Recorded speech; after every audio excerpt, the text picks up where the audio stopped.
राधे। स्वर्गीय आदरणीय दुर्गेश कुमार जी के सूबेदार साहब की मूर्ति अनावरण के शुभ अवसर पर उपस्थित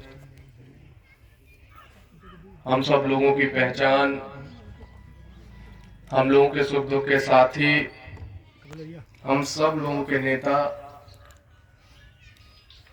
समाजवादी पार्टी के राष्ट्रीय महासचिव आदरणीय श्री शिवपाल सिंह यादव जी, मंच पर उपस्थित आदरणीय भाई सोनू यादव जी,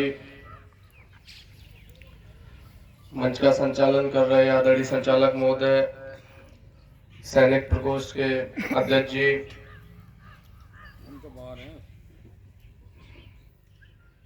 और मंच पर उपस्थित समस्त सम्मानित मंचासीन नेतागण, प्रतिष्ठित बंधु और मेरे सामने बैठे हुए सभी सम्मानित जन, मेरी माताएं बहनें, भाई दुर्गेश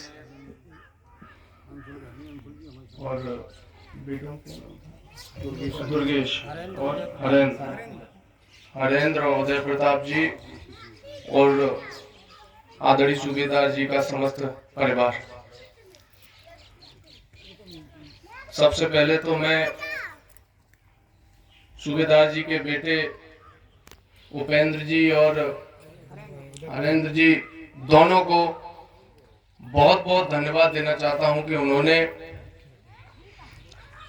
अपने पिता की मूर्ति स्थापना जैसा पवित्र कार्य करने का काम किया।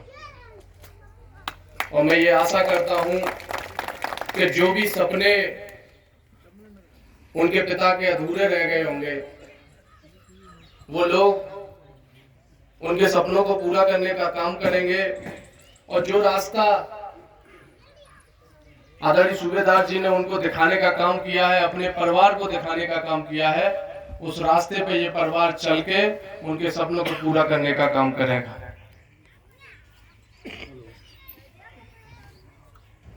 जैसा कि अभी संचालक महोदय ने बताया कि आर्मी का जीवन बहुत कठिन होता था। मैं समझता हूं सूबेदार जी ने बहुत जिम्मेदारी भरा जीवन जीने का काम किया। एक तो अनुशासन में रह के उन्होंने भारत मां की सेवा करी और साथ ही साथ अपने परिवार की जिम्मेदारी को भी उठाने का काम उन्होंने किया। मैं समझता हूं कि आज उनकी जो मूर्ति की स्थापना करी है, उससे उनका परिवार, उनके आगे आने वाली पीढ़ी उनके द्वारा जो अनुशासित और जिम्मेदारी भरा जीवन जीने का काम किया है उन्होंने, उसको याद रखने का काम करेगी। और जो रास्ता उन्होंने इस परिवार को दिखा दिया है, उस रास्ते पर चलने का काम भी ये परिवार करने का काम करेगा। जैसा मैं समझता हूं कि ईश्वर के द्वारा रचित जितनी भी योनियां हैं, जो भी ईश्वर द्वारा रच दी गई हैं, उन योनियों में मानव योनि जिससे हम सब लोग आते हैं, उससे श्रेष्ठ योनि कोई नहीं होती, सबसे श्रेष्ठ योनि है। और उस योनि की ऐसी श्रेष्ठता है कि हम लोग सब कुछ कर सकते हैं। ऐसी कोई चीज नहीं है जो इंसान ना कर सकता।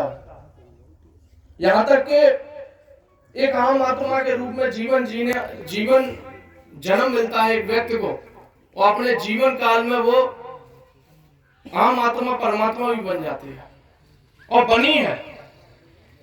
कई ऐसी आत्माएं हैं जो आम आत्मा के रूप में उन्होंने इस धरती पर जन्म लिया, और जब वो यहाँ से विदा हुए तो परमात्मा बन के विदा हुए।